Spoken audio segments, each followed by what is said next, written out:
आप सभी को जय मसीह की। प्रभु आप सभी को बहुत आशीष दे। आज आपने फोटो देख लिया होगा, थंबनेल देख लिया होगा कि उस पर क्या लिखा है।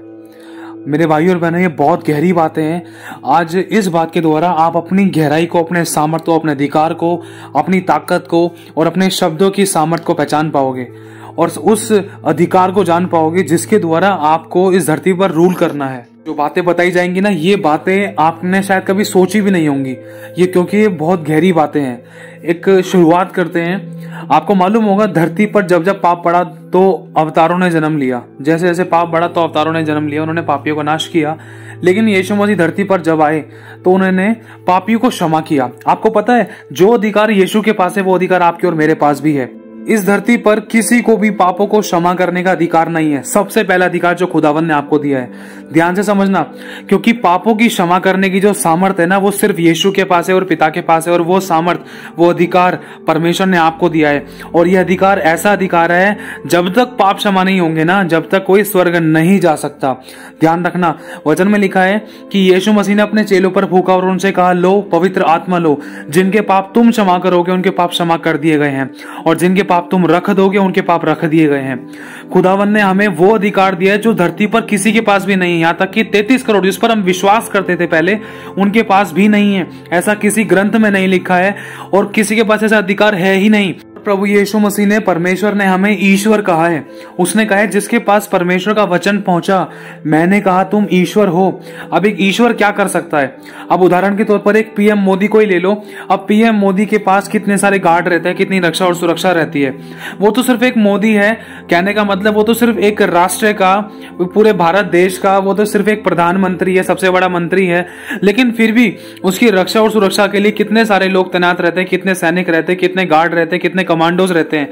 और उसके एक कलम में बड़े बड़े काम होते हैं। और एक शब्द बोलने में लोगों के जीवन में, मतलब जैसा बोल दिया जाए, लोग वैसा ही करने के लिए तैयार होते हैं और वैसा ही करते हैं। और जैसा जो वो अधिकार देते, जो वो रूल्स बनाए, तो रूल्स को फॉलो किया जाता है। जब उसकी अधीनता में लोग चलते हैं, जब उसकी अधीनता में उसके वहां के केंद्रीय सरकार के सब लोग मानते हैं, जो अधिकार पीएम मोदी ने बनाया है, जो कानून पीएम मोदी ने बनाया, जब लोग उसके कानूनों को मान रहे हैं, तो सोच कर देखो कि जब परमेश्वर ने आपको और मुझे स्वर्ग और पृथ्वी और अधोलोक तीनों लोगों का जहान का मालिक बना दिया, तो हम क्यों नहीं कर सकते सब कुछ? बात सारी ये है कि हम अपनी सामर्थ्य को नहीं जानते, हम अपने अधिकारों को नहीं जानते, ना ही हम आज्ञा के अनुसार चलते। सारी बात यहीं आती है। मैं फिर से कहना चाहता हूं, खुदावन वचन कहता है कि तुम राजदूत हो, राजपदधारी हो, याजकों का समाज हो, चुना हुआ वंशज हो, तुम्हें मैंने चुन लिया है, तुम्हें मैंने नाम लेकर बुलाया है। खुदावन ने कहा है, देख स्वर्ग और अधोलोक की कुंजियां मेरे ही पास हैं। और यीशु ने कहा है, जो मेरा है वो तेरा है। अब सोच कर देखो, खुदावन ने आपको स्वर्ग और अधोलोक की कुंजियां दी हैं। कुंजियां मतलब चाबियां दी हैं, अधिकार दिया है। अधिकार किसको दिया जाता है? पुत्र को दिया जाता है, और पुत्री को अधिकार दिया जाता है। एक बाप अपने बच्चों को अधिकार दे रहा है। यह अधिकार परमेश्वर ने स्वयं अपने बच्चों को दिया है, जो उस पर विश्वास करते हैं, जो उसके चेले हैं, जो उसके शिष्य हैं, जो उसके नाम पर भरोसा रखते हैं, उसके नाम से जीते हैं, उसके नाम पर आगे बढ़ते हैं। उनके पास ये अधिकार है। ये अधिकार संसार में किसी और व्यक्ति के पास नहीं है, किसी के पापों को क्षमा करने का। चाहे इंसान लाखों करोड़ों लगा ले पैसा, चाहे कितना भी दिया धूपबत्ती अगरबत्ती कर ले, चाहे कितने ही बड़े चढ़ावे चढ़ा ले, पाप क्षमा हो ही नहीं सकते हैं, क्योंकि ऐसा कहीं लिखा भी नहीं है। और जब तक पाप क्षमा नहीं होंगे, इंसान स्वर्ग में एंट्री नहीं कर सकता, क्योंकि स्वर्ग एक पवित्र जगह है जहां पर परम प्रधान परमेश्वर का पवित्र सिंहासन स्थान है। स्वर्ग एक पवित्र भूमि है, स्वर्ग एक पवित्र प्लेस है। ध्यान रखना, स्वर्ग में सिर्फ वही एंट्री कर सकता है जिसके पाप क्षमा हुए हैं। और यही अधिकार प्रभु यीशु मसीह ने अपने बच्चों को दिया, अपने विश्वासियों, अपने चेलों को दिया, अपने सुसमाचार सुनाने वालों को दिया है। और यह अधिकार किसी भी ईश्वर के पास नहीं है, किसी भी भगवान के पास नहीं है, किसी भी धार्मिक ग्रंथों में नहीं लिखा है। यह अधिकार सिर्फ प्रभु यीशु मसीह के पास है, और यीशु ने अपने विश्वासियों, अपने चेलों को, अपने बच्चों को दिया है। और एक बात और कहना चाहता हूं, प्रभु यीशु मसीह ने हमें बांधने और खोलने का अधिकार दिया है। लिखा है कि जो कुछ तुम पृथ्वी पर बांधोगे वो स्वर्ग में बंधेगा, जो कुछ तुम पृथ्वी पर खोलोगे वो स्वर्ग में खुलेगा। अब हमें बांधना क्या है और खोलना क्या है? बांधना उन गंदी शक्तियों को है। कहां बांधना है? बांध कर, धरती पर बांध कर हमें उनको अधोलोक के कुंड में नष्ट करना है, कैद करना है। गंदी शक्तियां क्या है? जो कमी, घटी, बीमारी, परेशानी, लड़ाई, दंगा, मौत, एक्सीडेंट, तलाक, कोर्ट केस, ये बीमारियां, कर्जा, गरीबी, या घटिया, या नुकसान, या सब प्रकार की बुराइयां, या व्यभिचार, अडल्ट्री, यह सब प्रकार के क्रोध वाली बातें, ये सब शैतानी बातें हैं, शैतान के विचार है, शैतान की ओर से होते हैं सारे काम। तो इन गंदी शक्तियों को, इन गंदी दुष्ट आत्माओं को बांधना है हमें। यदि हम ईश्वर है ना, तो हमें अपने आप को इन अधिकारों से लैस करना है, इन अधिकारों को समझना है। खुदावंद ने हमें ईश्वर कहा है, तो फिर भी हम इन ईश्वर वाले अधिकारों को नहीं समझते हैं, ना ही करते हैं, ना ही काम में लाते हैं। वरना मुंह से गलत शब्द बोलते हैं, ये बीमारी नहीं जा रही, दुख नहीं जा रहा, समस्या नहीं जा रही, कर्जा है, कलेश है, घटिया बीमारी है, वो पीता है, वो लड़ाई दंगा करता है, ये कोर्ट केस खत्म नहीं हो रहा, ये तलाक होगा, अब तो ऐसा होगा, अब तो बीमार पड़ गया, अब तो मरना ही है, ये हो गया, वो हो गया।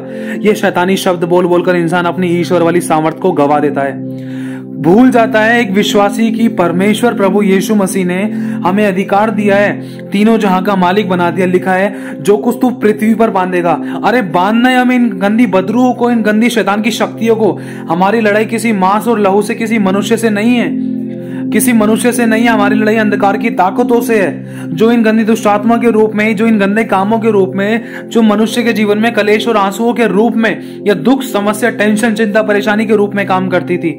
चाहे बहाने कुछ भी होते थे, लेकिन ये सब शैतानी काम है। और ये कब काम करती थी कि आज्ञा ना मानने वालों के जीवन में शैतान काम करता है। वचन में साफ लिखा है कि और शैतान को अवसर मत दो। इंसान अपने अधिकारों को इस्तेमाल क्यों नहीं कर पा रहा है? ईश्वर की सामर्थ्य को एक विश्वासी इस्तेमाल क्यों नहीं कर पा रहा है? इसीलिए इस्तेमाल नहीं कर पा रहा है क्योंकि हमारे शब्द गलत है, हमारा विश्वास मजबूत नहीं है, हम शक करते हैं और डर है।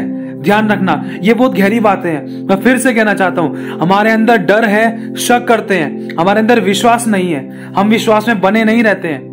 और दूसरी बात, हमारा जीवन परमेश्वर की आत्मा की अगुवाई में आज्ञाकारिता वाला नहीं है। मेरे भाई और बहनों, जो परमेश्वर ने हमें, आपको और मुझे सामर्थ और अधिकार दिए हैं ना, उनको हमें इस्तेमाल करना है। खुदावंद ने कहा है कि जो तू स्वर्ग में बांधेगा वो पृथ्वी पर बन जाएगा, जो तू स्वर्ग में खोलेगा वो पृथ्वी पर खुल जाएगा। मतलब हमें यहां से स्वर्ग में जाने की जरूरत नहीं है कि हम स्वर्ग में जाकर हम वस्तुओं को या आशीषों को खोले। हम यहीं से बैठे बैठे स्वर्ग में खोल सकते हैं। प्रभु, तेरी बच्ची की जो आशीष बंधी हुई थी, यीशु तेरे नाम से मैं यहीं से स्वर्ग की वो आशीषों को इस बच्ची के लिए खोलती हूँ। स्वर्ग से प्रभु इस बच्ची के लिए चंगाई को खोलती हूँ। स्वर्ग से प्रभु इस भाई बहन के, मेरे परिवार के लिए अच्छे कारोबार को, तेरी शांति को, तेरे प्रेम को मैं स्वर्ग से खोल देती हूँ। और धरती पर प्रभु मैं हर प्रकार की टेंशन, चिंता, परेशानी वाली गंदी दुष्ट आत्माओं को मैं बांध देती हूँ, मैं बांध देता हूँ। हर प्रकार के ये दुख, ये कलेश, ये कोर्ट केस, ये नामाफी की बातें, ये क्रोध वाली बातें, ऐसी गंदी दुष्ट की शक्तियों को जो हमें घटिया आंसू में रखती है, ऐसी गंदी दुष्ट आत्माओं को मैं बांध देता हूं यीशु मसीह के नाम से। और मैं अधोलोक के कुंड में नष्ट करता हूं, या कैद करता हूं, या खंडन करता हूं, या मैं उनको श्रापित करता हूं। हमें अधिकार है, वचन में साफ लिखा है, हमें अपने अधिकारों को समझना है। खुदावंद ने हमें ईश्वर कहा है। यीशु ने कहा है कि जो मुझ पर विश्वास करता है, मैं तुमसे सच सच कहता हूं कि जो काम मैंने किए वो तुम भी करोगे, वरन मुझसे बड़े बड़े काम करोगे। यीशु मसीह मर के तीसरे दिन मुर्दों में से जी उठा और जिंदा होकर 40 दिन तक लोगों को दिखाई देता रहा और बड़े बड़े काम हुए। यीशु मसीह ने इतने बड़े बड़े काम किए मेरे भाई और बहनों। लिखा है, वचन में लिखा है, ये साफ गवाही है कि लिखा है कि यीशु मसीह ने इतने सारे चिन्हों चमत्कार, इतने बड़े बड़े काम किए। अगर वो सारे काम पुस्तकों में लिखे जाते तो वो पूरी पृथ्वी भर में भी नहीं समा पाती। ध्यान रखना, इतने बड़े काम किए। क्यों? क्योंकि यीशु मसीह परमेश्वर की अधीनता में चला, आज्ञाकारिता रहा और आखिरी सांस तक विश्वासियों के पाया गया। और दूसरी बात, उसने अपने अधिकार और अपनी सामर्थ को समझा। आज हमारे पास अधिकार है, सामर्थ्य, हमें पता है बांधने और खोलने का अधिकार है, हमें पता है कि कौन सी चाबी कहां लगानी है, लेकिन फिर भी हम काम नहीं कर रहे हैं। हम शैतान की बातों को अपने मुंह से बोलते हैं, अनाज्ञाकारिता करते हैं, हम शैतानी शब्द बोलते हैं, हम दिल दुखाते हैं, हम नामाफी की बातें दिखाते हैं अपने जीवन में। ईश्वर के तो गुण हम प्रकट ही नहीं करते कि हमारे जीवन में चमत्कार हो। सबसे बड़ी गलती तो हम यही करते हैं। खुदावंद ने हमें अधोलोक की कुंजियां दी हैं, स्वर्ग और अधोलोक की कुंजियां हमारे कांधे पर रखी हैं। लिखा है, जिसे हम बंद करें उसे कोई खोल नहीं सकता, जिसे हम खोले उसे कोई बंद नहीं कर सकता। मैं फिर से कहना चाहता हूं, अगर हम किसी दुष्ट की शक्तियों को बांध देना, तो मैं कह रहा हूं संसार की कितनी भी ताकतें हों, कोई भी उस शक्ति को खोल नहीं सकती। मैं फिर से कहना चाहता हूं मेरे भाई और बहनों, अगर संसार की चाहे कितनी भी गंदी से बड़ी जादू टोने वाली शक्ति थी ना, अगर आपने उसको बांध दिया तो उसको कोई खोलने वाला नहीं हो सकता। ध्यान रखना, खोलने वाले भी आप ही हो, बांधने वाले भी आप ही हो। लेकिन बात यह है कि हम इस्तेमाल कर रहे हैं या नहीं कर रहे हैं। हम शैतानी शब्द बोले जा रहे हैं, अरे वो तो बीमार है, बीमारी बीमारी बीमारी बीमारी। डॉक्टर ने एक बार बोल दिया, हमने 10 बार बोल दिया। उसी बात को। तो ये शैतानी काम है। हम तो शैतान के कामों को और बढ़ाते हैं ऐसे बोल बोल के, लेकिन हम शैतान के कामों को बांधते नहीं है कि नहीं डॉक्टर तेरे गलत शब्दों को कटोर कैंसिल करता हूँ, नहीं है कोई बीमारी, यीशु के नाम से बीमारी वाली गंदी आत्मा को मैं बांध देता हूँ, हमेशा के लिए अधोलोक के कुंड में कैद करता हूँ, नष्ट करता हूँ, क्योंकि प्रभु ने मुझे अधिकार दिया है। हम अपने अधिकार को नहीं समझते हैं, वरन हम शैतान के और ये बुराइयों के गीत गाते हैं, दोष लगाते हैं, ऐसे ऐसे काम करते हैं जो परमेश्वर को प्रसन्न नहीं कर सकते हैं। मेरे भाई और बहनों, हमें खुदावंद ने क्या क्या अधिकार दिया? अंधों को आंखें देने का अधिकार दिया है किसी के पास? कौन से ईश्वर के पास, कौन से भगवान के पास ऐसा अधिकार है कि अंधों को आंखें मिले, मुर्दे जिंदा हो, आश्चर्य कर्म हो, लोग चंगाई पाए, छुटकारा पाए, खासकर पापों की क्षमा पाए? किसके पास है ऐसा अधिकार? कौन है जो मर के जी उठा और जिंदा स्वर्ग में उठा लिया गया? कौन है ऐसा? वचन में लिखा है कि एक अंधा दूसरे अंधे को मार्ग नहीं दिखा सकता। यीशु मसीह ने खुद करके दिखाया। यीशु मसीह ने खुद मुर्दे से जी भी उठे और जिंदा होकर मनुष्य को दिखाई भी दिए और जिंदा उठा भी ले गए स्वर्ग में। और यीशु मसीह ने कई मुर्दों को भी जिंदा किया। जो यीशु मसीह ने करके दिखाया, जो यीशु मसीह ने कहा उसको करके भी दिखाया, दूसरों के जीवन में भी वरन खुद के जीवन में भी करके दिखाया। यीशु मसीह सिर्फ बोलने वाले नहीं थे, वो करके दिखाने वाले परमेश्वर है। लिखा है मृत्युंजय, उन्होंने मृत्यु पर जय पाई है, इसे कहते हैं मृत्युंजय परमेश्वर। मृत्युंजय मतलब मृत्यु पर जय पाने वाला परमेश्वर। और वही मृत्युंजय की सामर्थ आपकी और मेरे अंदर काम करती है, लेकिन हम उसको समझ नहीं पाते हैं। क्या खुदावंद ने नहीं कहा कि जो काम मैंने किए वो तुम भी करोगे, वरन मुझसे बड़े बड़े काम करोगे? आज सारे परमेश्वर के लोग आश्चर्य कर्म क्यों नहीं कर पा रहे हैं? बहुत सारे कारण है। आज हम उस उन्नति को, आज हम लोग परमेश्वर यीशु मसीह की तरह या यीशु मसीह से बढ़कर काम क्यों नहीं कर पा रहे हैं? क्योंकि आप और मैंने, हम सब लोगों ने परमेश्वर की सामर्थ को अच्छे से जाना नहीं है, पहचाना नहीं है। कई बार हम लोगों के जीवन में शक आ जाता था, या कई बार ऐसी परिस्थिति बन जाती थी कि हमारा विश्वास डाबल डोल हो जाता था। तो उन बातों से हमें समझना है कि नहीं, हर बार ऐसा नहीं चलेगा। चलो गिर गए कोई नहीं, लेकिन पड़े नहीं रहना है, उठना है, दोबारा से नया हिया बांधना है, दृढ़ होना है और बिना भय के हमें परमेश्वर के मार्गों पर फिर से चलना है, फिर से खड़े होना है और फिर से अपने अंगीकार को विश्वास से, दृढ़ता से थामे रखना है कि हाँ प्रभु, तूने मुझे अधिकार दिया है, तूने मुझे अधिकार दिया है जो डॉक्टर नहीं कर सकता। डॉक्टर ने कहा ये ऑर्गन बन ही नहीं सकता, ये ऑर्गन हो ही नहीं सकता। डॉक्टर ने कहा बच्चेदानी नहीं है। डॉक्टर ने कहा है कि इसका एक लीवर खराब है। लेकिन प्रार्थनाओं के द्वारा जो ऑर्गन्स डॉक्टर नहीं बना सकता, क्रिएट नहीं कर सकता, हमारे खुदा ने प्रार्थना के द्वारा क्रिएट करके दिया है। ऐसी गवाहियां हमने सुनी है। डॉक्टर कहते हैं कि अब ये परेशानी तो उसकी जा ही नहीं सकती, खत्म नहीं हो सकती, इसका तो ये अंग चेंज करना पड़ेगा, या इसको निकालना पड़ेगा, या लीवर किडनी ये चेंज करना पड़ेगा, ये कुछ ही टाइम के लिए। लेकिन वो डॉक्टर के शब्द है, वो प्रभु को नहीं जानते। अगर हम परमेश्वर के सच्चे विश्वासी हैं, अगर हम जानते हैं अपनी ईश्वरीय सामर्थ को, तो हम डॉक्टर वाले गीत नहीं गाएंगे कि भाई ये तो करना ही पड़ेगा, किडनी बदलनी पड़ेगी, हार्ट बदलना पड़ेगा, ये बदलना पड़ेगा, वो बदलना पड़ेगा, अब तो कुछ ही टाइम बचा। ये डॉक्टर के शब्द हैं। लेकिन हम तो जीवित परमेश्वर पे विश्वास करते हैं, पुनरुत्थान की सामर्थ पे विश्वास करते हैं, जो मरे हुए मुर्दों को भी जिला देती है, जो सब प्रकार के रोगियों को चंगा कर देती है, जो अंधों को आंखें देती है, जो गूंगों को जुबान देती है, जो ये वो शक्ति है, ये वो सामर्थ है, ये वो ताकत है, ये वो अधिकार है जिसके द्वारा अंधे देखते हैं, गूंगे बोलते हैं, बहरे सुनते हैं, शक्तिहीन शरीर शक्तिशाली होते हैं और अधूरे अंग पूरे होते हैं और टेढ़े मेढ़े अंग सीधे होते हैं। सब प्रकार के रोगी चंगे किए जाते हैं। किसके द्वारा? अधिकार, सामर्थ और आज्ञा के द्वारा। ध्यान रखना, जब कल ये वचन में पढ़ रहा था तो प्रभु की आत्मा ने सिखाया दुष्ट आत्माएं कैसे निकलती है, चमत्कार कैसे होते हैं। इसमें बहुत जरूरी है, बहुत सारी बातें हैं, लेकिन उसमें से कुछ सेपरेटली कुछ ये वाली बातें भी लिखी गई हैं। पहला अधिकार, हमें अधिकार जानना है। अगर अधिकार ही नहीं पता होगा तो हम वो अधिकार मतलब वो चाबी नहीं हमें पता होगी कि तो फिर उस चाबी को हम किस खजाने में लगाएंगे, क्या गलत लगाएंगे, सही लगाएंगे, कहाँ लगेगी, कहाँ नहीं लगेगी, लगाएंगे या नहीं लगाएंगे। बात सारी ये है, अधिकार जानना जरूरी है और अधिकार को इस्तेमाल करने के लिए परमेश्वर का भय मानना जरूरी है, जिसके द्वारा हमें बुद्धि मिले और उसकी आत्मा की अगुवाई में हमें चलना जरूरी है। बहुत सारी बातें हैं, लेकिन अधिकार, सामर्थ और आज्ञा, हमें आज्ञा देनी है लेकिन हम आज्ञा नहीं देते हैं। समझने की कोशिश करना आज्ञा कैसे देनी है। जैसे अगर कोई बीमार था, किसी का कोई काम नहीं बन रहा था, कोई कर्जे में था, किसी के जीवन में कर्जे की दुष्ट आत्मा थी, किसी के जीवन में कोई रोग की दुष्ट आत्मा थी, किसी के जीवन में कोई शराब की दुष्ट आत्मा थी, या अनाज्ञाकारिता की या क्रोध की दुष्ट आत्मा थी, तो हम आज्ञा देते हैं। हमें उसको आज्ञा देना चाहिए कि यीशु मसीह के जीवित और सामर्थी नाम से मैं आज्ञा देता हूं, हर इसी समय इसके शरीर से ये गंदी दुष्ट की शक्ति निकल जाए और अधोलोक के कुंड में मैं कैद कर देता हूं और नाश कर देता हूं, दोबारा इस शरीर में और हमारे जीवन में ना आने पाए। लेकिन प्रार्थना करने से पहले भी ये आपको ध्यान रखना है कि किसी के सर पर यूं ही ऑन द स्पॉट आकर हाथ रख के प्रार्थना नहीं करनी है, किसी की बॉडी पर हाथ रख के प्रार्थना नहीं करनी है। प्रार्थना से पहले अपने आप को जांचना है कि क्या हमारा जीवन प्रार्थना का और पवित्रताई का है। क्या हम भय मान रहे हैं, उसके आज्ञाओं पर, उसके मार्गों पर चल रहे हैं, या हम संसार की बातों में जीवन बिता रहे हैं। अगर संसार की बातों में जीवन बिता रहे हैं तो सामने वाले से में से दुष्ट आत्मा निकल जाएगी, सामने वाला छुटकारा पा लेगा, लेकिन खुद पर अटैक हो सकता है। इस बात का ध्यान रखना, इस बात को मत भूलना, क्योंकि लिखा है आज्ञा ना मानने वालों के जीवन में शैतान काम करता है। क्योंकि ऐसा कुछ अनुभव आपको इससे एक दो पहले वीडियो में बताए गए हैं, शायद आपने सुना होगा। अगर नहीं सुना है तो आप प्रेरितों की पुस्तक में पढ़ सकते हैं। आप वहां जान सकते हैं कि दुष्ट आत्मा का अटैक दुष्ट आत्मा निकालने वाले पर ही हो गया था। क्यों? क्योंकि पवित्रता का जीवन नहीं था।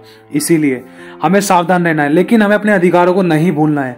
प्रभु ने कहा है कि तुम्हें मैंने राजदूत ठहराया है, तुम्हारी सेवा के लिए स्वर्गदूत तैनात रहते हैं। अब सोचकर देखो, अब उदाहरण के तौर पर जब पीएम मोदी है, पीएम मोदी की सुरक्षा के लिए कितने सारे वो हैं, कमांडोज हैं, क्या वो सच में उसकी सुरक्षा कर सकते हैं? पीएम मोदी भी उन पर भरोसा नहीं कर सकता, क्योंकि हमने ऐसी गवाहियां भी सुनी है कि गार्डों ने भी अपने मालिकों को मार डाला है। तो सोचो किस बात की सुरक्षा है? वो टेम्परेरी है। क्या एक बम से वो सुरक्षा कर पाएंगे? अगर एक बम छोड़ दिया गया था उदाहरण के तौर पर, तो क्या बम से कोई इंसान बच सकता है? गार्ड को भी डर के भागना पड़ेगा। लेकिन आपकी और हमारी रक्षा सुरक्षा करने के लिए स्वयं परमेश्वर के स्वर्गदूत हैं, युद्ध के दूत हैं।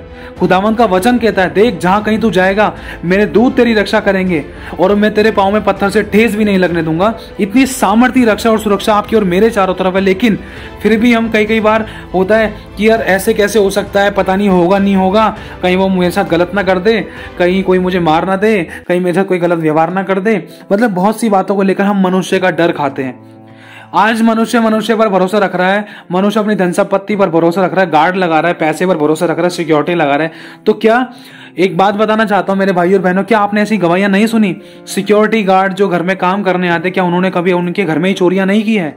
क्या उन्होंने उन्हीं के घर में बंदूक तान कर क्या उनका पैसा लेकर नहीं भागे? ऐसी बहुत सी गवाहियां हमें सुनने के लिए मिली हैं। तो भरोसा किस पे किया जाए?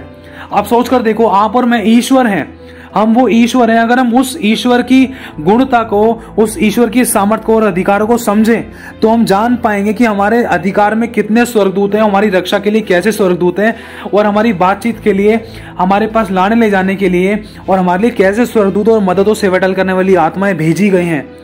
तो इन्हीं द्वारा, परमेश्वर की आत्मा के द्वारा हम समझ सकते हैं मेरे भाई और बहनों, ताकि हम अपने आप को हल्के में ना लें। परमेश्वर ने आपको और मुझे अधिकार दिया है पापों को क्षमा करने का, रोगियों को चंगा करने का। किसी के पास नहीं है ऐसा अधिकार, सिर्फ पूरे जहान में यीशु के बच्चों के पास है, यीशु के विश्वासियों के पास है। और यीशु मसीह ने हमें अंधों को आंखें देने वाला अधिकार दिया है, चंगा करने वाला वरदान दिया है। किसके पास है ये सामर्थ्य और अधिकार? किसी के पास नहीं है, सिर्फ यीशु के लोगों के पास है, जो यीशु के नाम पर विश्वास करते हैं। और यीशु ने मुर्दों को जिंदा करने का अधिकार दिया है। किसके पास है? किसी के पास नहीं है, सिर्फ यीशु के लोगों के पास है। और आज तक ऐसे चमत्कार हुए भी हैं, और इस बात की गवाही के लिए बहुत सारे लोग आज जीवित भी हैं, क्योंकि ऐसी गवाहियां हमने सुनी हैं। और दूसरी बात यह है कि जिनके जीवन में चमत्कार हुआ है, जो मर के जी उठे हैं, ऐसे लोगों को हमने जाना भी है, और उनको जानते भी हैं, और वो आज तक जीवित हैं।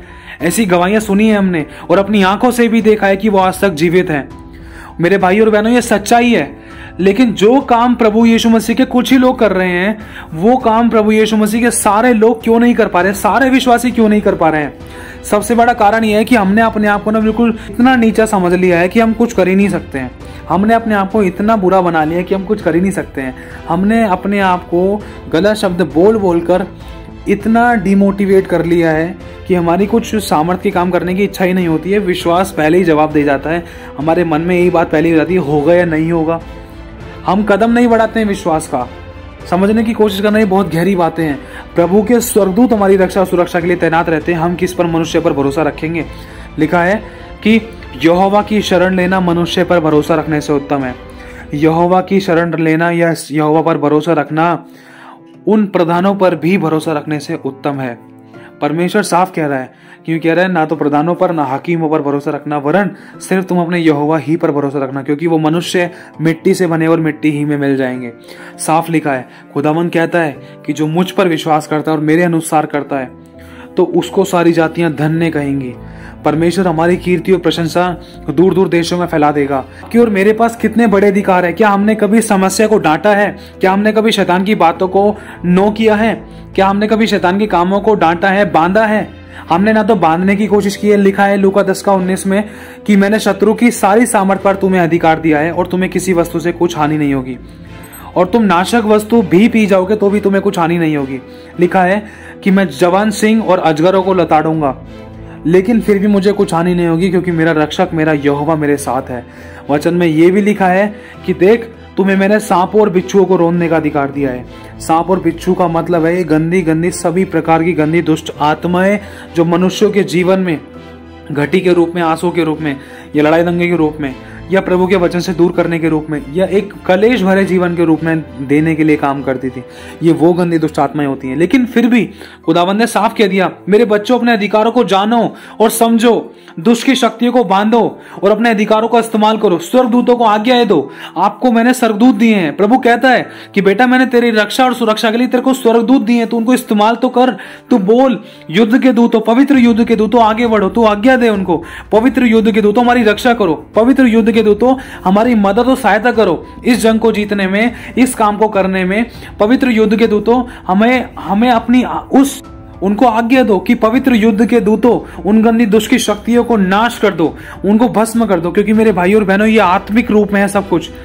जो चीज आप शारीरिक रूप में नहीं कर पा रहे थे ना, अगर उस बात के लिए स्ट्रांगली अगर आप आत्मा में प्रार्थना कर लोगे ना, तो वो काम यूं ही हो सकता है, यूं ही हो सकता है बैठे बैठे। क्योंकि मैंने इस चीज को अपने जिंदगी में अनुभव लिया है। क्योंकि हमारी लाइफ में उदाहरण के तौर पर जैसे हमारा कुछ डॉक्यूमेंटेशन का काम था, उस डॉक्यूमेंट्स में मतलब बहुत पैसा लगाना था, बहुत ज़्यादा पैसा लगाना था। यहाँ तक कि लोगों को लाखों लगाने पड़ जाते हैं, लाख लाख रुपए या कुछ हज़ार रुपए, बहुत पैसा लगाना पड़ जाता है। लेकिन और बहुत सारे काम ऐसे जिसके अंदर गवर्नमेंट के पास जाने के बाद ही वो काम होते हैं, सिग्नेचर कराने के बाद ही ये काम होते हैं। इस बात को लेकर है ना, थोड़ा सा मेरा विश्वास पहले थोड़ा डगमगाया था। मैं इस बात को लेकर अपनी वाइफ से बोल गया था कि ऐसा तो हो नहीं सकता। भाई देख, जो रूल्स है रूल्स ही है ना। अब डॉक्यूमेंट्स तो साइन करवाने तो पड़ेंगे ना, ऑफिस तो जाना ही पड़ेगा ना, गवर्नमेंट ऑफिस तो जाना ही पड़ेगा ना, गवर्नमेंट सेंटर तो जाना ही पड़ेगा ना, जाकर ही काम होगा। ऐसा थोड़ी ना हो सकता है घर बैठे अपने हिस्से का भी काम करना है। हाँ, प्रभु ने कहा है अपने हिस्से का काम करना है, लेकिन लिखा है ये भी कि जैसा तेरा विश्वास वैसा तेरे लिए हो जाएगा। अगर मेरा विश्वास है कि भाई गवर्नमेंट सेक्टर जाकर ही काम होगा, गवर्नमेंट के ऑफिस जाकर या BSES जाकर काम होगा या किसी भी बड़े कोर्ट में जाकर काम होगा, तो भाई डेफिनेटली वहीं जाकर काम होगा। लेकिन अगर मेरा ये विश्वास है कि प्रभु मैं घर बैठा रहूंगा, लेकिन तेरे दूत काम करेंगे, मुझे घर बैठे मिलेगा बेस्ट, क्योंकि मैं तेरी नाम की महिमा करना चाहती हूँ। मैं अपना समय तुझ में दे रही हूँ या तुझ में दे रहा हूँ पिता, तो तू मेरे लिए बेस्ट करेगा। मुझे धक्के खाने नहीं पड़ेंगे प्रभु, क्योंकि मैं तेरी बेटी हूँ। संसार के लिए हो सकता है ये रूल, लेकिन प्रभु तूने मुझे तीनों जहां का मालिक बनाया है। मैं अधिकार देती हूँ, मैं अपने उन अधिकारों को इस्तेमाल करता हूँ। प्रभु मैं तेरे युद्ध के दूतों की रक्षा और सुरक्षा को मेरे चारों तरफ लगाता हूँ। और प्रभु मैं युद्ध के दूतों को आज्ञा देता हूँ कि जो गंदी दुष्ट की शक्तियां मेरे कामों को रोक रही थी या खराब कर रही थी या डिले कर रही थी या नकार रही थी या काम करने से मतलब काम करने में अड़ंगियां डाल रही थी, ऐसी दुष्ट की शक्तियों को प्रभु तेरे युद्ध के दूत इसी समय नाश करें। मैं आज्ञा देता हूं प्रभु तेरे युद्ध के दूतों को, मैं आज्ञा देता हूं खुदावन तेरे युद्ध के दूतों को, और ऐसी गंदी शक्तियों को मैं बांध देता हूं जो मेरे काम में अड़चन डाल रही थी, या जो मुझे बढ़ने से रोक रही थी, या जो मुझे आशीष पाने से रोक रही थी, या मेरे काम में रुकावट डाल रही थी, या डॉक्यूमेंट्स में कुछ हेरफेर करवा रही थी। ऐसी गंदी दुष्ट की शक्तियों को यीशु तेरे नाम से मैं यहीं से बैठे बैठे बांध देता हूं प्रभु। फाइलों पर, हर बात पर, हर डॉक्यूमेंट्स पर तेरा लहू लगाता हूं। इस तरीके से अधिकारों को इस्तेमाल करो। हुआ क्या, हमारे जीवन में परमेश्वर ने बहुत बड़ी गवाही बनाई। जिस चीज के लिए लोगों को धक्के खाने पड़ते हैं, जिस चीज के लिए लोगों को पैसा देना पड़ता है, लाखों या हजारों, वो काम हमारे खुदा ने घर बैठे बैठे करवाए हैं, घर बैठे बैठे। इस बात को लेकर मैं भी चौंक गया था, और सच में मेरी वाइफ ने इस चीज को लेकर आत्मा में सोचा, पता नहीं कहा था कि हाँ हमारा परमेश्वर घर बैठे ही सब कुछ करा सकता है, मेरा परमेश्वर करा कर देगा। लेकिन मैं उससे बोल रहा था कि नहीं, देखो कुछ काम तो भाई जाकर करने हैं ना। लेकिन फिर भी परमेश्वर ने मेरी वाइफ का सर ऊंचा किया कि हाँ ये मेरी विश्वास की घटी के कारण ऐसा हुआ था, लेकिन प्रभु ने मेरी वाइफ का विश्वास मजबूत किया और बंदा घर पर खुद आया, टेस्ट हुआ, चेक हुआ, ईच एंड एवरीथिंग, फॉर्म भरा गया, और सब कुछ करने के बाद ईच एंड एवरीथिंग परमेश्वर ने सारा क्लियर करा दिया। नुकसानों की भी भरपाई करी, हमारा विश्वास भी बढ़ा। यहाँ तक कि बंदे खुद फोन करके पूछ रहे हैं कि हमें क्या करना है, क्या करना है, क्या नहीं करना, क्या कैसे कैसे क्या करना है, ये डॉक्यूमेंट से वो डॉक्यूमेंट से, कहां पर क्या नाम फिल करना है, ऐसा परमेश्वर ने किया है। ये नामुमकिन बातें हैं, लेकिन ये कब मुमकिन हो पाई हैं? जब अपने अधिकारों को समझकर उन अधिकारों को इस्तेमाल किया है, युद्ध के दूतों को आज्ञाएं दी हैं और अपने अधिकारों को इस्तेमाल करके गंदी शक्तियों को बांधा है जो हमारे कामों के विरुद्ध में है, और उनको नाश किया है। क्यों नाश किया? क्योंकि यीशु ने हमें अधोलोक की भी कुंजियां दी हैं, उनको बांधकर नाश करने का, अधोलोक में कुंड में उनको नष्ट करने का, बांधने का, कैद करने का हमें अधिकार है। अगर हम उनको कैद नहीं करें तो ये हमारी गलती है। प्रभु ने हमें चाबी दे रही थी, लेकिन हमें चाबी लगाने नहीं आ रही है, लगा रहे तो कहीं और लगा रहे हैं, या फिर लगा ही नहीं रहे हैं, या तो चाबी का पता ही नहीं है, गुम हो चुकी है। यही तो चीजें हमारी जिंदगी के अंदर, हम अच्छे से अपनी जिम्मेदारी को समझ नहीं पा रहे, अपने अधिकारों को जान नहीं पा रहे हैं। हम समस्या के साथ ही एडजस्टमेंट कर लेते हैं, हाँ भाई ऐसा तो होना ही था। अगर शादी नहीं हो रही है तो शैतान की ओर से कुछ रुकावटें भी हो सकती हैं। अगर आपके जीवन में कोई आशीष नहीं आ रही तो रुकावटें भी हो सकती हैं। उनको बांधो, उनको नाश करो, उपवास रखो इन बातों के लिए, स्ट्रांगली प्रेयर करो, युद्ध के दूतों को खोलो, बोलो युद्ध के दूतों आगे बढ़ो, ऐसी गंदी दुष्ट की शक्तियों को जला डालो जो हमें आशीष पाने से, जो हमारे इस काम में परमेश्वर की महिमा के लिए बढ़ने से रोकती है, जो हमारे जीवन की गवाही को खराब करती है। ऐसी गंदी शक्तियों को मैं बांध देता हूं, नाश करता हूं। इन बातों को समझो मेरे भाई और बहनों। खुदावंद ने आपको जो अधिकार दिए वो किसी के पास भी नहीं है, आपको ईश्वर का है। आपको अधिकार है आकाश को बंद करने का, आपको अधिकार है मुर्दों को जिंदा करने का, आपको अधिकार है आश्चर्य कर्म करने का, लेकिन विश्वास मजबूत रखना। लिखा है जैसा तेरा विश्वास वैसा तेरे लिए हो जाएगा। अगर हमारा विश्वास नकली है तो शायद नकली काम हो, अगर हमारा विश्वास मजबूत है, अगर हम अपने अधिकारों को इस्तेमाल अच्छे से कर रहे हैं, चाहे भले ही आज नहीं हो रहा, चाहे आज इस बार में हमने नाकामयाबी देख ली, अगली बार देख ली, फिर अगली बार देख ली, फिर हर बार ऐसा नहीं होगा, क्योंकि हमारे साथ भी हुआ है। कई बार मुर्दों के लिए प्रार्थना की गई थी, हाँ हमारे साथ हुआ है ऐसा। हम नहीं कर पाए थे जिंदा, क्योंकि हम नए शुरुआत में दूसरों को देखकर सीखा, प्रार्थना करने की कोशिश करी, लेकिन नहीं हो पाया। समय लगता है, शुरुआत होती है। जैसे एक बच्चा जब चलना कैसे सीखता है, कई बार वो घुटनों के बल चलता है, घुटनों के बल चलने के साथ साथ फिर वो धीरे धीरे हाथ पकड़ के मेज कुर्सी पलंग या दीवार पकड़ के खड़ा होता है, फिर धीरे धीरे पैर कदम बढ़ाता है, फिर घुटने के बल गिर जाता है, फिर मुंह के बल गिर जाता है, तो गिरता है बार बार। अब इसका मतलब ये थोड़ी ना कि वो मतलब चलना ही छोड़ दे, कि गिरे ना। अब चलना तो पड़ेगा ना, उसको चलना सीखना है। अब चलते चलते बच्चा कई बार गिर रहा है, इसका मतलब ये थोड़ी ना कि गिरना ही छोड़ दें। अगर आपकी प्रार्थना नहीं सुनी जा रही है, अगर आपके द्वारा किसी के जीवन में चमत्कार नहीं हुआ, तो उसका मतलब ये नहीं है कि भाई आपके द्वारा कुछ हो ही नहीं सकता। मनुष्य के जीवन में उतार चढ़ाव आते हैं, लेकिन ये हमारे ऊपर डिपेंड है कि हम उठेंगे या नहीं। अगर हम उठ गए तो जीत हमारी है, आज नहीं तो कल जरूर है, क्योंकि बच्चा चल जब ही पाता है जब वो बार बार गिरकर उठता है। ध्यान रखना इसी तरीके से, क्योंकि हमारे साथ हुआ है। प्रभु ने कहा है बड़े बड़े काम करेंगे तो करेंगे, लेकिन हमें उन अधिकारों पर विश्वास होना जरूरी है। अगर एक बार प्रार्थना नहीं सुनी गई, अगर प्रार्थना का उत्तर नहीं मिला, दोबारा प्रार्थना करो और धन्यवाद के साथ प्रार्थना करो। अपनी गलती को पहचानो, जानो, उस समस्या को जानो, उन पापों को जानो, उन बुराइयों को जानो, या फिर उन दुष्ट की शक्ति की चालों को समझने के लिए प्रभु से बुद्धि ज्ञान और समझ मांगो, या अपनी गलती कहां हो रही है उस गलती को जानने की कोशिश करो जिसके कारण ये प्रार्थना का उत्तर नहीं मिल पा रहा है। अगर प्रार्थना का उत्तर मिल रहा है तो ये रुकावटें क्यों आ रही थी? रुकावटें शैतान की ओर से, हमारी गलती की ओर से। इनको जानो, समझो, प्रार्थना करो प्रभु से दर्शन और स्वप्न मांगो। प्रभु मुझसे बोल और बातचीत कर, जहां मैं गलत हूं मुझे करेक्ट कर, और अगर ये शैतान की ओर से तो शैतान के कामों को मैं नाश करता हूं, ताकि मेरे कामों में कोई रुकावट ना आए। अधिकारों को समझो, अपने सामर्थ्य अधिकारों को समझकर उनको मुंह से अंगीकार करना शुरू करो। शैतान को बताओ, जब यीशु मसीह की परीक्षा हुई थी, जब प्रभु यीशु मसीह उस 40 दिन के उपवास के साथ जब वो निराहार रहे, तो शैतान यीशु के पास आया। बहुत गहरी बात है, ध्यान से समझना, यही चीज हमें करनी है। शैतान यीशु मसीह के पास आया, शैतान ने कहा यदि तू परमेश्वर का पुत्र है। आज शैतान यही तो आपके और मेरे मन में डालता था कि सच में अगर तू यदि तू परमेश्वर की बेटी, यदि तू परमेश्वर का बेटा है, तो इस बीमार को चंगा करके दिखा दे, इस मुर्दे को जिंदा करके दिखा दे, इसके रोग खत्म करके दिखा दे, ये काम करके दिखा दे, ये शादी ब्याह करके दिखा दे। शैतान शक डालता है, यही तो चीज है। लेकिन यीशु कैसे कहता है? यीशु ने कहा देख सुन, मनुष्य केवल रोटी ही से नहीं वरन उस वचन से जीवित रहेगा जो परमेश्वर के मुख से निकलता है। यीशु मसीह ने पुराने नियम का वचन बोल दिया ऑन द स्पॉट। क्यों? क्योंकि यीशु वचन से भरा हुआ था। यीशु ने ये नहीं कहा कि शायद पता नहीं मैं हूं या नहीं हूं परमेश्वर का पुत्र, लेकिन मैं तो हूं यार। मतलब शैतान शक डाल रहा था। यीशु परमेश्वर का पुत्र है, लेकिन फिर भी शैतान ने शक डाला। यदि तू, आज इंसान के साथ शैतान यही तो करता था। अगर तू यदि तू सच्ची विश्वासी है ना, तो तेरे पास भी चमत्कार है, तेरे को भी तो यीशु ने अधिकार दिया, देख करके देख। अगर नहीं हुआ ना तो उस समय डिमोटिवेट मत होना, लेकिन कोई बात नहीं, अगर गिर भी गए तो दोबारा से उठकर खड़े होना। ध्यान रखना, आज नहीं हुआ कल नहीं हुआ, लेकिन ध्यान रखना एक टाइम ऐसा आने वाला है कि आपके द्वारा करारा तमाचा शैतान को पड़ने वाला है।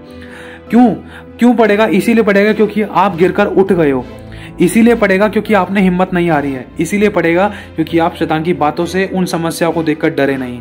और खुदावन यही ही आप हमारे अंदर चाहता है कि हम शैतान को देखकर डरे ना। डरना सिर्फ परमेश्वर से है, जो शरीर, प्राण और आत्मा तीनों को नाश कर सकता है, उसी से डरना है। तो यीशु के साथ हुआ क्या? यीशु ने शैतान को वचन के अनुसार उत्तर दिया। शैतान बहुत चालाकी से आता था।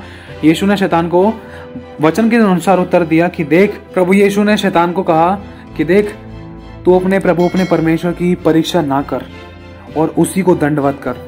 प्रभु यीशु मसीह की जब शैतान ने परीक्षा की, कई बार ऐसा हुआ, एक नहीं, दो नहीं, तीन नहीं, कई बार शैतान ने भरमाने की कोशिश करी, लेकिन यीशु ने शैतान की बोली नहीं बोली। यीशु ने वचन से शैतान को काट किया। यीशु ने अपने अधिकारों को याद करके, यीशु ने अपने अधिकारों को समझकर शैतान को हराया। यीशु ने उसको आज्ञा दी, तू चला जा यहाँ से, मेरे सामने से निकल जा, तू अपने प्रभु और अपने परमेश्वर ही को दंडवत कर और तू मुझे मत भरमा। ये सब कुछ तो ऑलरेडी मेरा ही है, तू मुझे क्या भरमा रहा है? तू मुझे लालच दे रहा है? निकल यहाँ से। परमेश्वर ने मुझे पृथ्वी और स्वर्ग का अधिकारी बनाया है और तू मुझे धरती की वस्तुओं को क्या लालच दे रहा है? समझना मेरे भाई और बहनों, क्योंकि यीशु जानता था अपने अधिकारों को। और आज शैतान यही तो है, मीठी मीठी गोली टॉफी देता है। कई बार हमें फंसा देता था, फिर बाद में उसका खामियाजा भुगतना पड़ता था। और कई बार ऐसा विश्वास हमारे जीवन में आ जाता था जिसके कारण हम शैतान के कामों को अपने जीवन में होता हुआ देखते थे। और फिर हम बाद में बोलते थे, प्रभु ऐसा क्यों हुआ? हमारे अविश्वास के कारण, हमारे अधिकारों को ना समझने के कारण, हमारे हथियार को इस्तेमाल ना करने के कारण। आज हमारे पास बंदूक, गोली, तलवार तो है, लेकिन उसको इस्तेमाल नहीं कर रहे हैं। आज हमारे पास बंदूक तो है, लेकिन वचन की गोली नहीं है जिसके द्वारा हम शैतान को नाश कर सके। बंदूक लेकर घूमने से कोई फायदा नहीं है। बाइबल चाहे सर के नीचे रखो, चाहे माथे से बांध कर रखें, कोई फायदा नहीं है। जब तक वचन अंदर नहीं जा रहा है, जब तक वचन मुंह से नहीं निकल रहा है ना, जब तक वचन के द्वारा शैतान को काटा नहीं जा रहा है, तब तक कोई फायदा नहीं है। ध्यान रखना मेरे भाई और बहनों, हमें अपने अधिकारों को समझना है। यीशु ने अपने अधिकारों को समझा। लिखा है कि यीशु जब उस परीक्षा में पास हो गया ना, तो लिखा है शैतान उसके पास से कुछ समय के लिए चला गया और स्वर्गदूत आकर यीशु की सेवा टहल करने लगे। और जब यीशु ने काम किया तो इतने बड़े बड़े चिन्ह चमत्कार होने लगे कि पूरी कीर्ति पूरे वर्ल्ड में फैल गई। सोचो, आज तक हम यीशु के नाम को क्यों जानते हैं? क्योंकि पता है यीशु का नाम अति महान है। यीशु के नाम में सामर्थ्य है, यीशु के अंदर वो ताकत है। यीशु मरे मुर्दों को जिला देता है। यीशु हर प्रकार के रोगों को खत्म कर सकता है। यीशु हर प्रकार की समस्या का समाधान है। यीशु वो कर सकता है जो मनुष्य नहीं कर सकता। यीशु वो कर सकता है जो मनुष्य ने कभी सोचा भी नहीं है। इसीलिए हम यीशु का नाम लेते हैं। और सोच कर देखो, एलिया ने आकाश को बंद क्यों किया था? क्योंकि एलिया को पता था कि मेरे पास क्या अधिकार है। एलिया के पास वर्षा को बांधने का, बंद करने का अधिकार था। और आज हम यीशु के वचन को जानने के बाद भी हम अपने अधिकारों का इस्तेमाल नहीं करते हैं। और परमेश्वर ने इतने बड़े बड़े अपने अभिषिक्तों के द्वारा चमत्कार किए, लेकिन फिर भी हम अपने अधिकार को नहीं समझ रहे हैं। जानो मेरे भाइयों और बहनों, जानो, आपको और मुझे परमेश्वर ने ईश्वर बनाया है। ईश्वर के गुणों से भर जाओ और अपने अधिकारों का इस्तेमाल करो। शैतान के शब्द ना बोलो, वरन शैतान के स्वर को कुचलो और परमेश्वर के अधीन हो जाओ। तब शैतान तुम्हारे सामने से भाग जाएगा। बहुत सी बातों में तो आपको शायद प्रार्थना करने की भी जरूरत ना पड़े, आपकी उपस्थिति बहुत है। मतलब परमेश्वर की उपस्थिति, जब आप कहीं पर आओगे, जाओगे, तो वहां पर सिर्फ आपको खड़ा ही होना है। दुष्ट आत्मा यूं ही निकलेगी, आपको कुछ बोलने चालने की जरूरत भी नहीं पड़ेगी। मेरे भाई और बहन, इसलिए आपको बताना चाहता हूं ताकि हम जाने कि परमेश्वर ने हमें क्या अधिकार दिया है। परमेश्वर ने यहेजकेल से कहा था कि क्या ये हड्डियां जी सकती हैं? सूखी हड्डियां, बिल्कुल काकड़ी हो चुकी थी, बिल्कुल बेकार हो चुकी थी हड्डियां। उन हड्डियों के बारे में यहेजकेल से परमेश्वर ने पूछा, क्या ये हड्डियां जी सकती हैं? यहेजकेल ने एक बात बोली, पिता तू ही जाने। तो परमेश्वर ने कहा, जा इनसे बोल, भविष्यवाणी कर। मतलब मेरे भाई और बहनों, आपको और मुझे भविष्यवाणियां करनी है। आपको और मुझे, जैसा हम बोलेंगे वैसा हो जाएगा। इन बातों को समझो, एक ईश्वर के गुणों को जानो। यीशु मसीह ने एक भी वर्ड कोई गलत अंगीकार नहीं किया। समस्या को देखकर समाधान ही का गीत गाया यीशु ने। समस्या को देखकर समस्या के गीत नहीं गाए। यीशु ने सारे में कहता हुआ नहीं फिर, देख वो अंधा है, अंधा है, अंधा है, अंधा है, अंधा है। नहीं, यीशु मसीह ने अंधे को देखा तो उसे सिर्फ एक ही बात बोली, अगर आप चाहे तो पढ़ सकते हो, कि देख मैं चाहता हूं कि तू देखने लग। यीशु मसीह ने ये नहीं कहा कि तू अंधा है क्या, इधर आ। नहीं, यीशु मसीह ने उस अंधे को भी चंगा किया और साफ ये बोला, मैं चाहता हूं कि तू देखने लग। यीशु मसीह ने उस 38 वर्ष के कोढ़ी से ये नहीं कहा था कि क्या तू कोढ़ी है। नहीं, यीशु मसीह ने जाकर उससे एक बात बोली, क्या तू चंगा होना चाहता है? मैं चाहता हूं। इसी समय उठ खड़ा हो, अपनी खाट उठा और चल फिर। यीशु मसीह ने ये कहा। ध्यान रखना, यीशु मसीह ने जब मतलब उस लाजर को जिलाया था। यीशु ने ये नहीं कहा था कि लाजर मर गया है। अपने शब्दों की सामर्थ को यीशु ने जाना था। वही सामर्थ मेरे भाई और बहनों आज इस्तेमाल करनी है। चाहे भले ही एक दिन काम नहीं हो रहा, एक हफ्ते काम नहीं हो रहा, लेकिन ये परमानेंट चीज नहीं है। एक ना एक दिन क्या लगातार आपके जीवन में जरूर चमत्कार होंगे। जब आप परमेश्वर के वचन को, सामर्थ को, अधिकारों को और उसके अनुग्रह के हो, जब उस बातों को जान पाओगे, उसके अनुसार कर पाओगे और समझ पाओगे, तो मेरे भाई और बहनों तब आप जान पाओगे कि हाँ, कि जो बातें वचन के द्वारा लिखी गई, जो वचन में लिखी गई है कि हम ईश्वर हैं और ईश्वर के गुण हमारे अंदर हैं। हम बारिश को, आंधी तूफानों को थाम सकते हैं क्योंकि यीशु ने थामा है और यीशु ने कह भी दिया कि मुझसे बड़े बड़े काम करोगे जो मुझ पर विश्वास करता है। तो सच में मैं भी कर सकता हूँ। लेकिन शैतान ये बात मन में न डाल ले पाए, यदि तू परमेश्वर का बेटा है, यदि तू परमेश्वर की बेटी है, यदि तू परमेश्वर का विश्वासी है, तो क्या ये तू कर सकता है? नहीं। आपके मन में बिल्कुल भी शक ना आने पाए। ऑन द स्पॉट आपके मन में सिर्फ ये हो, चलो प्रार्थना करते हैं। प्रार्थना करते करने वाला परमेश्वर, मैं अपने हिस्से का काम करूंगा। आज नहीं हुआ कोई बात नहीं, कल दोबारा करना, उपवास के साथ करना, वचन के साथ करना, सामर्थ के साथ करना, युद्ध के दूतों को आज्ञा भी देना, तो देखना आप अपने जीवन में चमत्कार को देख पाओगे। ध्यान रखना मेरे भाई और बहनों। तो इसीलिए मैं कहना चाहता हूं, अपने अधिकारों को समझो। खुदावन ने आपको ईश्वर कहा है। जिसके पाप आप क्षमा कर दोगे उसके पाप क्षमा कर दिए गए हैं। जिसके पाप रख दो उसके पाप रख दिए गए हैं। लेकिन हमें क्षमा करना है, क्योंकि हम भी प्रभु से यही इच्छा रखते हैं कि प्रभु हमारे पापों को क्षमा कर, क्योंकि जो जैसा बोता हो वैसा काटता है। इसीलिए मेरे भाई और बहनों, आज अपने अधिकारों को समझो। खुदावन के ईश्वरीय गुणों को समझो, ईश्वरीय अधिकारों को समझो। स्वर्ग और अधोलोक की कुंजियां उसने हमें दे दी। पृथ्वी और स्वर्ग के बांधने और खोलने का अधिकार उसने हमें दे दिया। इससे ज्यादा हमें क्या चाहिए? पाप क्षमा करने का उसने हमें अधिकार दे दिया, वरदान दे दिए, पवित्र आत्मा का दान दे दिया, चंगाई और छुटकारा और मतलब बड़े बड़े आश्चर्य कर्म करने का हमें वरदान दे दिया, चंगाई का वरदान दे दिया, परख का वरदान। इतने सारे वरदान परमेश्वर ने दे रखे हैं बाइबल के अंदर। ये किसके लिए है? जो विश्वास करता है। यूहन्ना, अगर आप चाहो तो यूहन्ना 14:12 पढ़ोगे ना, तो उसमें ये लिखा है कि जो मुझ पर विश्वास करेगा। विश्वास तो आप लोग करते हो, ध्यान रखना। तो आपके पास ये अधिकार आ चुका है। समझो, शत्रु की सारी सामर्थ पर आपको अधिकार है। कोई दुष्ट, कोई शैतान की देखी अंधी की ताकत आपको छू नहीं सकती, आपके काम में रुकावट नहीं डाल सकती, आपके घर में बीमारी नहीं लेकर आ सकती, आपको रोग में नहीं रख सकती, आपको टेंशन, चिंता, परेशानी में नहीं रख सकती। लेकिन रख रही है तो क्यों रख रही है? कि क्या अब तक हमने सही से परमेश्वर के अधिकारों का इस्तेमाल किया? क्या हमने समस्या को, शैतान की देखी अंधी की ताकतों को, गंदी बदरूह को डांट कर भगाया, बांधा, नष्ट किया? क्या उनको हमने कैद किया? क्या हमने युद्ध के दूतों को उनके विपरीत में, उनके अगेंस्ट में हमने युद्ध के दूतों को, पवित्र युद्ध के दूतों को हमने उनसे लड़ने के लिए कहा?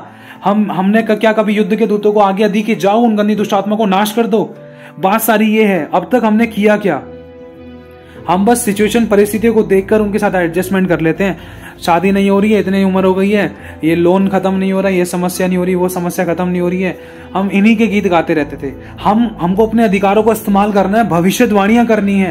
रोजाना उठकर भविष्यवाणियां करो, अपनी जिंदगी से करो, अपनी सांसों से करो, अपनी आंखों से करो, भविष्यवाणियां करो, अपने कानों से भविष्यवाणियां करो, अपनी आत्मिकता से भविष्यवाणियां करो, अपने खत्तों से भविष्यवाणियां करो, अपने अकाउंट बैंक बैलेंस से भविष्यवाणियां करो, अपने आत्मिक जीवन से, अपनी बुद्धि के लिए भविष्यवाणियां करो कि मैं परमेश्वर का भय मानने वाला बनूंगा, मैं परमेश्वर का डर मानने वाला बनूंगा। यीशु के नाम से आने वाले टाइम में मैं परमेश्वर की आज्ञा का पालन करने पाऊंगा। आने वाले टाइम में यीशु के नाम से मेरे घर में भरपूरी आ रही है। मैं घोषणा करता हूं मेरे खत्ते भर रहे हैं। मैं घोषणा करता हूं मेरा कर्जा उतर रहा है। मैं भविष्यवाणी करता हूं मेरी आंखों की रोशनी तेज हो रही है। मैं भविष्यवाणी करता हूं मैं अच्छे से बोल पाऊंगा, सुन पाऊंगा, समझ पाऊंगा, जान पाऊंगा। मैं भविष्यवाणी करता हूं मैं अच्छे से पढ़ पाऊंगा। मैं भविष्यवाणी करता हूं मुझे अच्छे नंबर मिलेंगे। मैं भविष्यवाणी करता हूं वो चंगा हो रहा है। मैं भविष्यवाणी करता हूं मेरे पापा की शराब छूट रही है। ये अंगीकार करना शुरू करो, भविष्यवाणियां करना शुरू करो, अपने अधिकारों को जानो। जैसा आप बोलोगे वैसा हो जाएगा, क्योंकि खुदावंद ने आपको स्वयं ईश्वर कहा है। ध्यान रखना, हम ईश्वरों का वो परमेश्वर है। परमेश्वर ने हमें एक अधिकार और दिया है कि जिसको हम आशीष देंगे परमेश्वर उसको आशीषित कर देगा, और जो हमें कोसेगा ना परमेश्वर उसको श्राप देता है। मालूम है, जो कोई आपको यार मुझे कोई कोस रहा था ना, कोई हमें श्राप दे रहा था, गलत बोल रहा था या गलत हमारे बारे में कुछ गलत रणनीतियां रची, तो परमेश्वर है ना उसको श्राप देता है। मालूम है आपको? मेरे भाई और बहनों बताना चाहता हूँ, साफ लिखा है। अब्राहम को परमेश्वर ने कहा था, देख जो तुझे आशीष देगा उसको मैं आशीषित कर दूंगा, लेकिन जो तुझे कोसे उसको मैं श्राप दूंगा। साफ लिखा है। तो आप और मैं परमेश्वर की दृष्टि में कितने अनमोल और प्रतिष्ठित हैं। यहोवा आपकी और मेरे संग है, हमारी रक्षक, हमारी सामर्थ, हमारी ताकत, हमारा अनुग्रह, सब कुछ हमारा परमेश्वर है, और वो हमारे साथ है, और वो हमें अपनी आंख की पुतली की नहीं संभाल कर रखता है।